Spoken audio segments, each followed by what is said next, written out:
Hello, Sefid here, and welcome back to my veteran playthrough of XCOM 2. I noticed unfortunately, that I noticed that I had installed a program called Flux that may have been impacting the shade of the videos that I've been making. The Flux itself, it just tints your screen to be a warmer color when it's sort of after the sun goes down, in order to sort of relieve eye strain. It's quite a good piece of software, but it might have made my videos all seem like odd different colours of orange. So hopefully that won't have been too much of a problem in it, and I am turning it off now every time I make a video, so that shouldn't be a problem in the future. But just to say sorry about that, if that was a problem. Right. I think I had a retaliation mission from that. That was it, yeah. Oh, it was a supply raid, that was it, yeah. Supply raid. Yep, which was welcome because I'm looking for resources at the minute, and that UFO just flew over the Avenger. I thought that was designed to interact in some way, but guess not. Okay. Well, yeah, I'm going on a supply raid. I need to get lots of intel, lots of supplies, so that will be good. I would like to take a flashbang on this mission because I've heard they're really good. I've heard, well, I've been reading a bit about generally the game mechanics, and I've heard that flashbangs, they interact with psi in that if you flashbang a sectoid that's controlling a psi zombie, it just kills the psi zombie. So knowing that in the future, that's pretty handy, because I think that means that if you flashbang a sectoid, it could potentially disrupt them for like 3 turns, because it means that the first turn you allow them to summon something, then you flash them, which cancels that. The next turn they can't do very much because they're disorientated, and the turn after that they'll just do another psychic attack, which you can ignore. So it's it seems like it's going to be quite a viable tactic, which is nice. And let's see, how do I want to build my squad? I've got a good specialist there. Yep, we'll take the ranger again. Trying to get this ranger leveled up, make sure he's useful and contributes to the team, so that when the inevitable terrible things happen to this ranger and he's out for a month or worse, then we've got someone else to fill in. Okay, I might start naming weapons, but based on what kind of stuff I give them, because I quite like that. It's called the RNG rifle, it's good. Right, so we're raiding an advent troop transport, and I don't feel like I want to take anyone under ranked. I think this soldier, yeah, I got covering fire. I was going to say, I remember this soldier leveling up, and I couldn't remember what I'd done with it. Right, seeing as how the autoloader isn't very good in general, and the specialists probably benefit the least from this stuff, yeah, maybe I'll actually give her the autoloader. It would have been quite nice if, yeah, I'll just give her the autoloader, why not? It might, if I get in trouble. The autoloader kind of is, I had a bit more of a think about it, and one way to kind of think about it, in my opinion, is that you kind of think of it as slight insurance against just getting wrecked right at the start. If you come in contact with lots of close things on a mission where you are not concealed, and you activate a bunch of pods all at once, that's kind of the situation where you're going to need the autoloader, and that's kind of the only situation I think you're going to need the autoloader, because most good practice XCOM means that you're only engaging one pod at a time, and the autoloader is kind of useless there because you can just reload between pods. Maybe I'll get a mine shield. Like I said, I'm trying to save supplies at the minute though. I kind of want to buy some of these things, but without actually spending a lot on them. I think I have some smoke grenades. But there's nothing, I don't have anything to put in this second utility item slot, and it feels bad to not take anything, but oh well, we'll just go with it. Yeah, we'll just deal. We've got like plenty of medkits and lots of utility. There's not really anything else I feel like I can build at the minute. I have to do some more autopsies, I think, to unlock some more items. Menace, ready to deploy. The Resistance got the jump on an advent troop transport moving through this area, and they've left the goods for us to salvage. The transport is still disabled, but it's likely we'll encounter hostile forces attempting to lock down the site. Secure the AO and seize whatever you can. I like this guy's, it's like a Star Wars rebel helmet.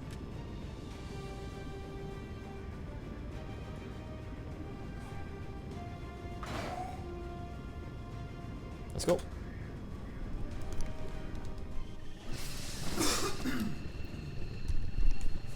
Just clear my throat as I get ready for this mission. I have got a cup of tea with me. I have been getting, I think, a bit of a cold recently, so I'm trying to fight that off. So this is some quite bright weather.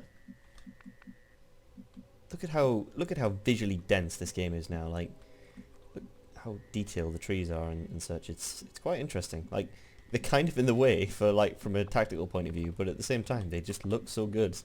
Like, I don't think I've seen a strategy game look this good in a very, like, well, ever maybe. Like, that's really good. Like, you expect, like, first-person shooter games to put a lot of detail in, but strategy games, because you've got this abstract sort of grid system that we're playing on, it kind of needs clarity, and so strategy games often neglect graphics for sort of simplistic view, so you can see what's going on, but this looks really cool. I say as I struggle to see where I need to point the gun, point my cursor. Right, let's set up an ambush then.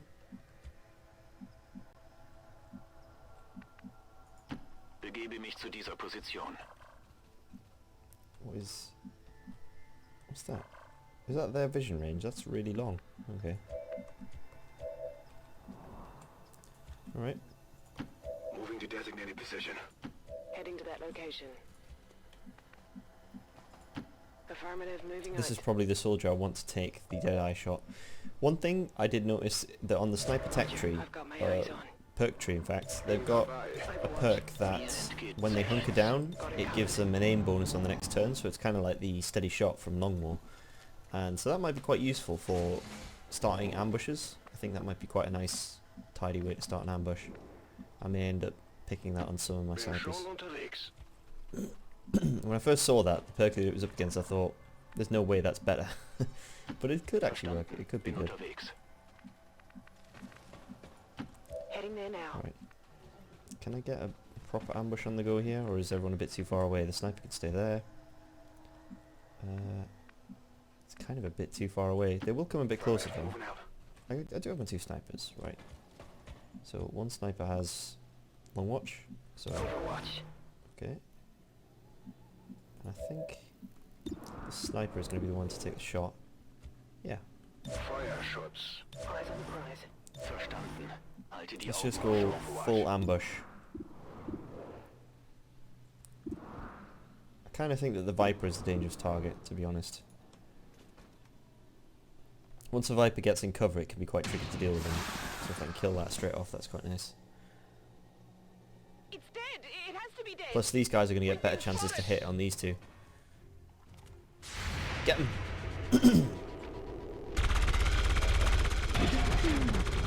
Oh wow, it's got a lot of cover there. And, okay, poisoned. By the numbers. What are you going to do, Sectoid? You're going to sigh me? This is where he flanks me and crits me in cover.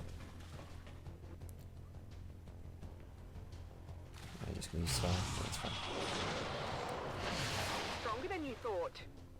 That's one reason why killing the Viper is more important, because the Viper could do something that would really ruin you, but often all the Sectoids will do is just slow you down by forcing you to take turns to deal with their psychic stuff, which is not too bad.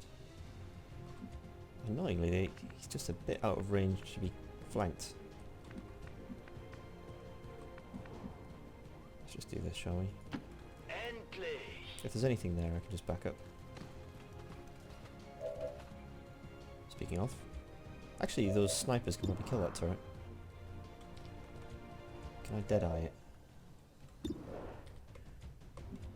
Or can I get...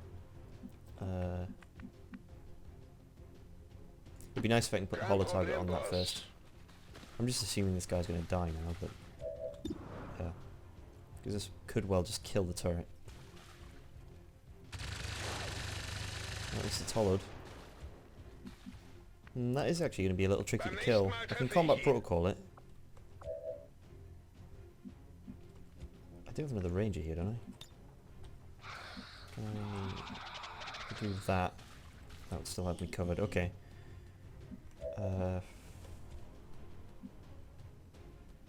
Just thinking about my options here. That will just kill it if it hits. So maybe it's worth taking that shot. Yeah, let's have a go. You don't hit them all. At this point I can always just back off and give my guy the aid protocol. But I do still need a way to kill this sectoid. That's like 100%, okay. If I rolled an 8, that still doesn't kill it though. Yeah, okay, maybe I just try and kill the sectoid and back off then. Yeah, that's probably the way to go. Just keep things safe. That's the thing with these turrets, is they're not going anywhere. Right, at this point, the safest choice I think is to back off and use the combat protocol to finish the job. Oh no, wait, I've got my other ranger. I do have my other ranger. Yeah, I'd forgotten about that. Get close enough to shoot the sectoid. I could just grenade him. Yeah, that's just safe, isn't it? Keep things safe. It's a bit of an unusual situation, this one, because there's absolutely no risk to backing off for some soldiers. It's just because the turret can't chase me. So I'm not too concerned about just running away with this guy. And the aid protocol, see this in action, which is quite a handy little ability. It's kind of like giving a teammate full cover, making half cover into full cover. It's quite nice. So yeah. Also, you can get a perk that upgrades that to make it so that they've got Overwatch, which I don't have on this soldier. Moving to Overwatch.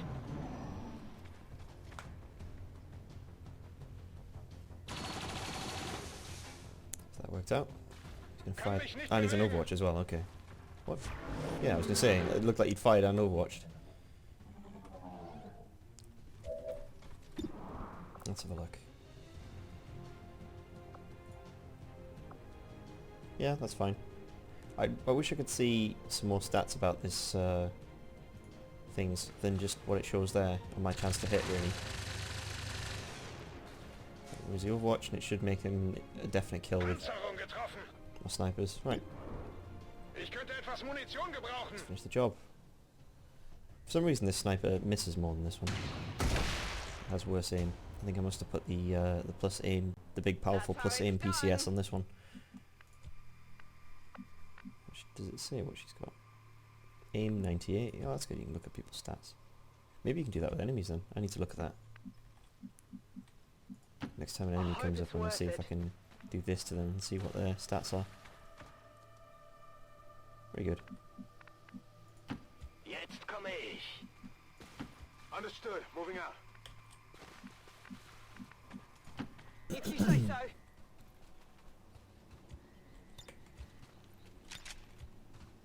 Ready to engage. Hold me alive. Is the autoloader in action doing not very I'm ready. much? Overwatch. 2 autoloader uses there, and neither of them were really that useful.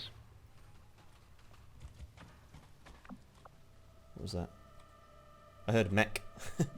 Pretty sure it was a mech. It was something big and heavy anyway. Yeah, that's a bit of a weird thing. Every time the XCOM soldiers move, an alien sort of like does a kind of a rotation to kind of look towards them. Bit of a weird one. Alles im grünen Bereich. Absolutely.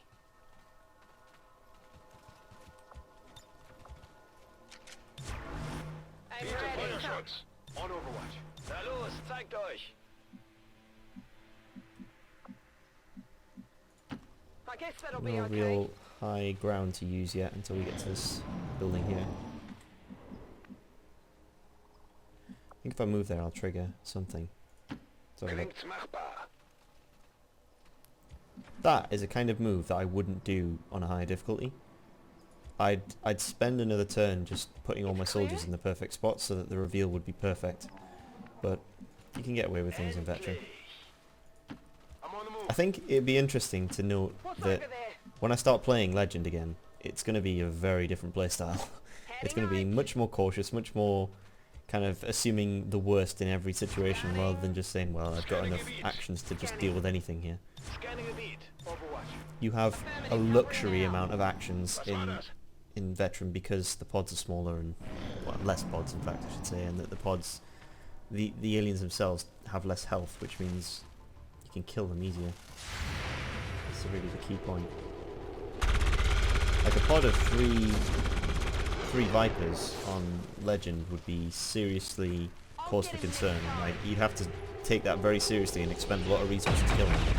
But on this, I might not even have to use anything. I'll probably use a grenade just to be safe, but I could probably kill all these without using many resources here. Should I use it again? That actually, I think, it would work on that, I think. It's just such a shame that it doesn't actually apply the holo-targeting. That's the big shame of it, really. Right.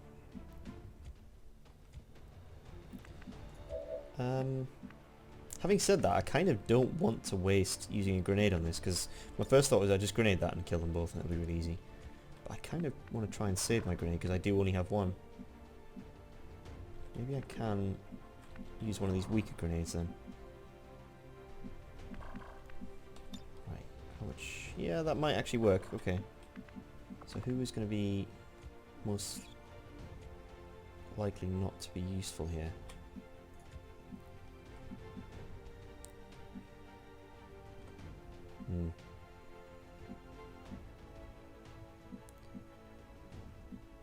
I'm a bit afraid to move too far this way because I've already heard that there's a pod over there and I don't want to reveal it.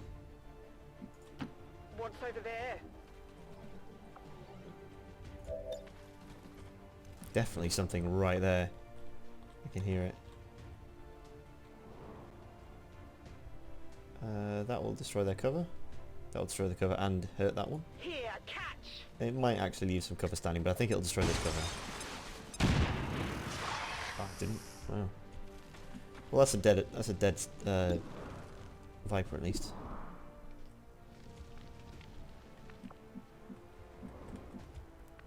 I'm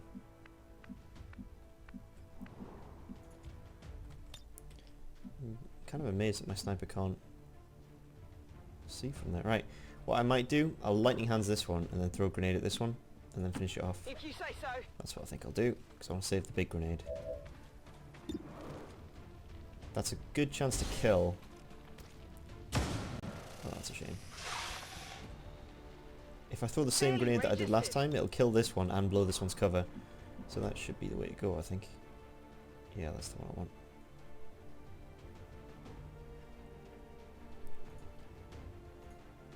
Here, catch! So it should do damage to that one and blow this thing up. That thing, indestructible. Right, is it time? Is it time to use the demolition? It is time. Let's do it. I could, like, this situation, it's not even better. Like, wow. I don't know what to say. Like, how many bombs do I need to throw at this little object here to actually make it explode? I don't know. Lots, apparently. Right, do I throw another one?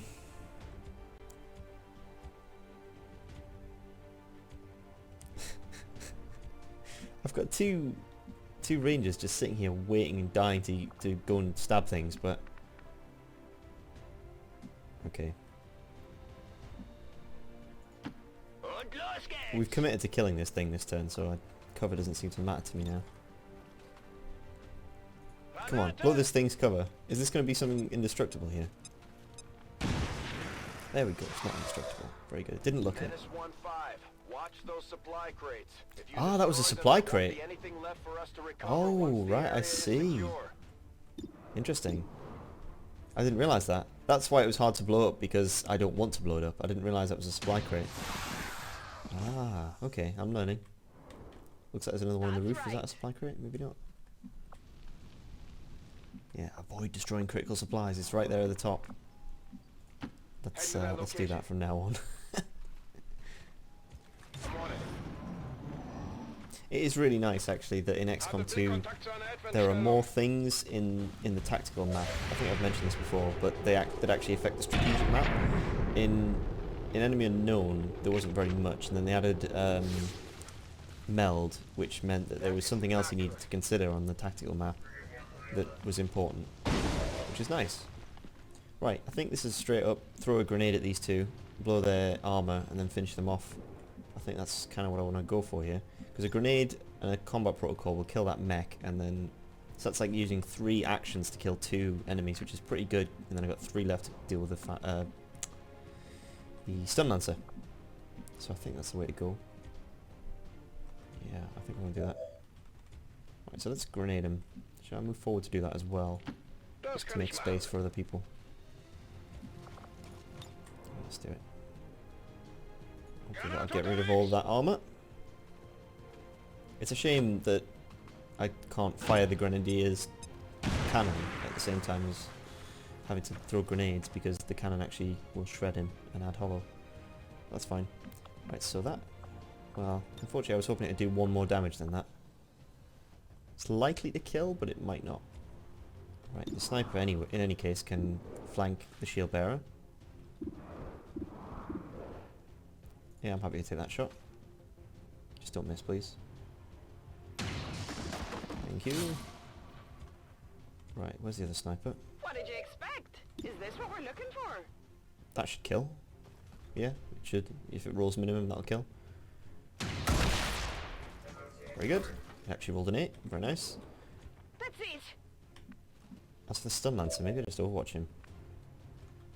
Yeah, I think that's the way it goes. Affirmative. Covering now.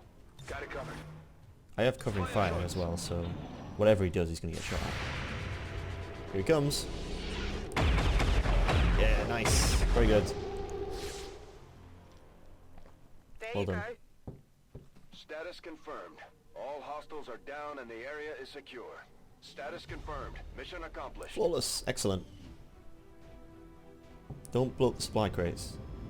There you go.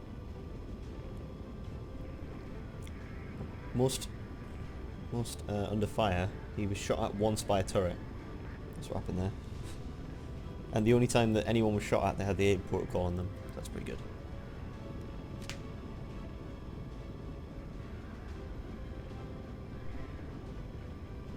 I've heard, I read today, there's a funny thing, these load screens, they take a long time, and it's apparently not just me who's having this problem, but apparently if you like spam tap caps lock, it seems to be some kind of debug hotkey that's left in the game that just tries to load everything all at once, and then it just like forces everything to load, and then it just takes you straight to the end of the loading screen. I thought that was interesting. That's such an odd thing to have in the game, a button that loads things faster. That's an odd one. Apparently it can cause crashes. That's what the devs have been saying, but I don't know. I don't want to try it while I'm making a video, so maybe another time. But I will say the performance issues, like going between the geoscape and the missions, are just terrible. Like these screens just constantly drop me down to like 1 or 2 frames per second every time they jump out the Sky Ranger. So I've heard they're working on a patch to fix that, so that's good. The pink tats. Styling. Oh, these things do take ages. There we go. Some incredible frame rate drops as well. Still, there were a lot of bugs in Enemy Unknown and Enemy Within, and it was still a fun game. Our troops continue to exceed Excellent. expectations Promotions all while around. working with Let's limited go. resources. Impressive, Commander. Right, I saw this chain shot, and it seems interesting to me. It seems... In practice, it might end up just being the same as rapid fire, which is a good ability, but my dude is good at firing grenades, so maybe I want to do that. And considering I've got Demolition, I feel like I'm less likely to be actually shooting my cannon, because otherwise I might have been using suppression, which is good. I'm more inclined to think Demolition is rubbish, and I keep wanting to think, why am I using this? Maybe it'll be good eventually, but it isn't, and so that makes me think I want to fire grenades more. So this volatile mix is good. And that is, it just seems so good. Like, already you get the bonuses to the frag grenades from the grenade launcher, and then to make them even bigger and do even more damage just seems really good. So yeah, I think I want to do that. I mean, the only thing that makes me cautious really is that I have gone for the holo targeting. It seems like holo targeting and chain shot synergize quite well, and heavy ordnance and volatile mix synergize quite well. I don't know, maybe I should pick the chain shot, because I'm trying to experiment on this playthrough, and I kind of already know what volatile mix is going to do. So maybe I should get a chain shot. It's a 3-turn cooldown. Yeah, that's probably actually, considering it, with the shredder and the holo targeting, that makes him like a master at dealing with mechs. So yeah, I think I'll go with that actually. I'll give it a try. I've talked myself out of it. I was just going to pick volatile mix, but then I realised without heavy ordnance you're not getting the value of those two put together. So yeah, it seems whatever you do on that level, whatever you do with the is it the lieutenant promotion before captain, you're going to get the same one on that tree as you are in the captain. So whatever you get in lieutenant for a grenadier, you're going to get the same one that synergizes with it for the captain. Now let's see, Killzone and Face Off. Right, I think Face Off is incredibly cool. I've used this ability quite a bit. I've got in the campaign some snipers who do some pretty cool stuff with Face Off, and if you combo it with lightning hands, you can really spread damage out where you need it, and that's really good. And I haven't used Killzone, and I know that I want to try Killzone, but I also know that I've got another sniper who'll be leveling up pretty soon who will be more suited to Killzone, so I want to try Face Off, because this is a sort of a sheriff of the West type sharpshooter who uses the pistol a lot, whereas the other one is a more sort of long range sniper type. Okay, and we've got a ranger here who's leveled up. Right, Shadow Strike. I don't think that it's worth getting these concealed bonuses if you don't have the other concealed bonuses, so I'll just go with Shadow Step. But I am going to get a ranger who goes Phantom, Shadow Strike and all those other good moves, because I've seen that moves that I originally thought were kind of a bit useless on the ranger, I realise synergize well with stuff you get later in the tree. It's just a shame that you can't see that that's good. Right, so we got 120 supplies. We didn't get any intel, but supplies are good. It's very nice. Turret breakdown. Right, he needs to start doing some... Tiger needs to start doing some autopsy so I can get some more items to give to my soldiers. Right, what was I going to do? I've got a new contact, don't I? I was oh, intel. Yeah, I need intel. I need to make contact with Western Europe. I think I was doing something over there. What is this UFO doing? I have made a number of interesting discoveries, Commander. Very good. We'll build the Psi lab when we can. The Faceless, I believe, gives you a mimic beacon. The autopsy for the Muton gives you something as well.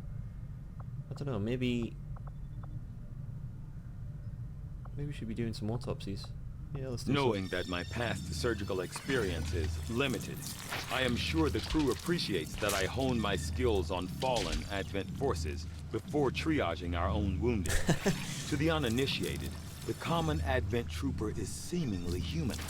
The aliens have disguised this most glaring divergence from the human form with a carefully designed helmet. Look, I don't think anyone watching a clip of him doing this is going to think, yep, you can go on to me next.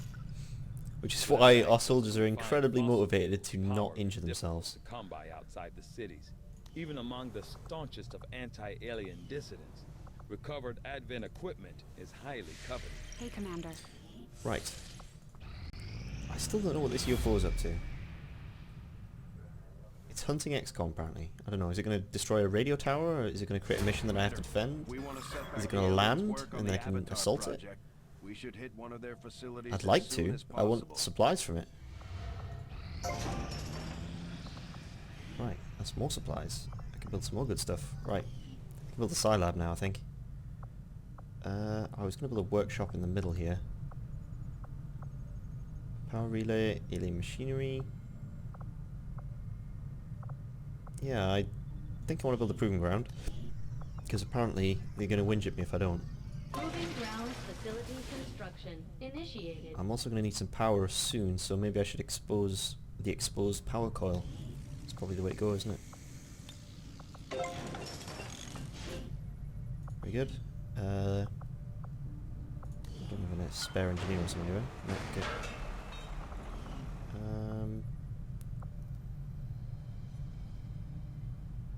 That seems okay. I don't have any rookies. Maybe I should hire some rookies, but I think they're expensive at the minute, thanks to some dark events. Do I have space for a Psi lab? Do I have the power for a Psi lab? I'm going to have to build a resistance comms. don't really have any space for resistance comms at the minute. I'm going to have to clear this alien machinery.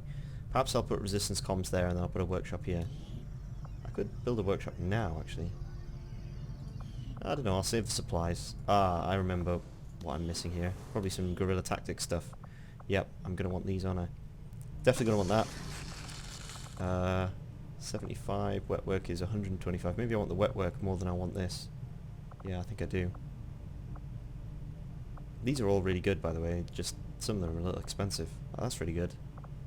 That's really good. That's not good, in my opinion, but the rest are. Yeah, I want to get that.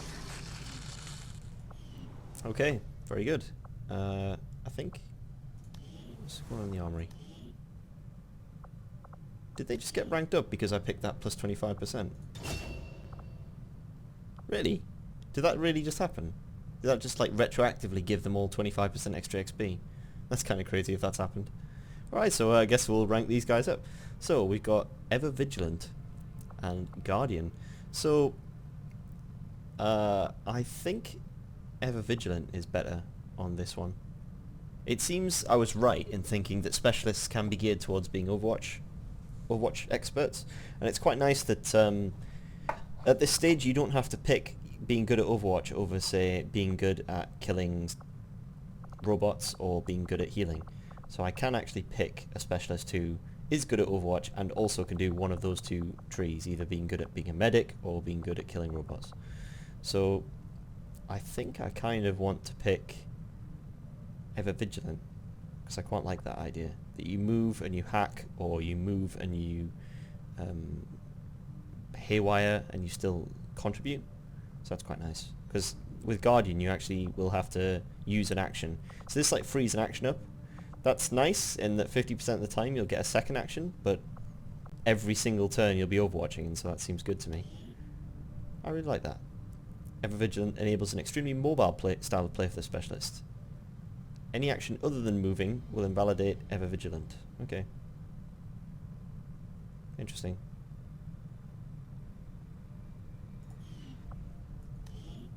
There's no limits to how many Overwatch shots can be taken with the Guardian ability outside of ammunition and valid targets. That is very interesting, though.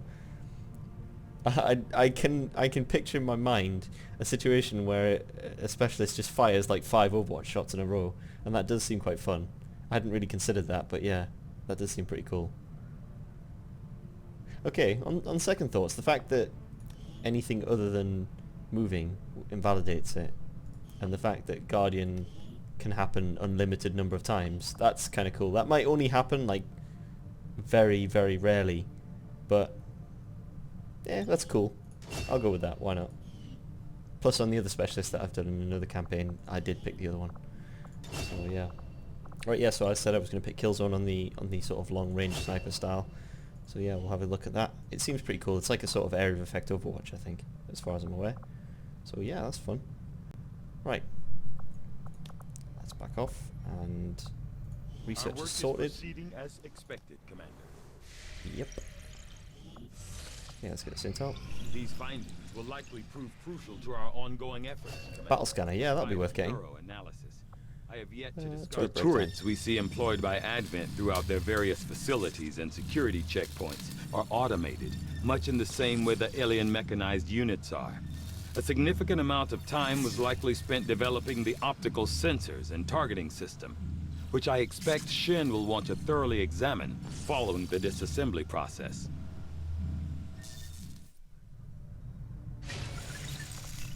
Yeah. New orders, Commander? So I will end up probably building some battle scanners, because they're pretty handy. The advanced Psi-amp. Once I've actually got a Psi-lab, that'll be useful. I believe that's like the secondary weapon for the Psi soldiers. Like every class has a secondary weapon, like the Ranger has a sword and Specialist has a gremlin. A number of interesting discoveries, Commander. Advent doesn't seem to have any issues stationing completely autonomous weapons in close proximity to the people in those cities. So Really shows you how much they care. that defense matrix seems to suggest there's going to be somebody attacking the Avenger. So maybe if that UFO gets near me, Advent it'll shield attack me. bearers are quite similar to the bulk of Advent's forces, and that they are the product of careful genetic engineering that generally mirrors the human form. Most of their unique qualities come from a difference in equipment and armor. Components I'm sure Shen would have an interest in examining. Yeah, absolutely. I agree. See what those shield bearers can do for us, because they are quite annoying to play against if you let them run around and do what they like. For you, Commander. Supply drop, Through to your yeah. quarters now. Leading the resistance is a daunting Lieutenant Jeff task, Cook and Dr. Harold Commander, Carlson. I would but like it your if they told me efforts whether so that was far have left many an engineer wondering or if we not. have made the right approach. Ooh. We will have to do better. Yeah, go on then. Let's see what this is. Oh, I don't even care about that. 2 blocks on the Avatar project. We definitely don't want to let them do that. Okay, yeah, we're going to get that after we've done the intel drop. Strategic resource located. So we'll get our supply drop, and then we'll go to Western Europe and hopefully assault that Avenger plotting new place. course. Unless something else comes up, which it usually does. Go in transmission, view a mission. There you go. Looks like this is going to be our mission, and it gives us a lot of rewards. So, I hope you join me for the next one, where we make sick bank on this mission. See you for the next one.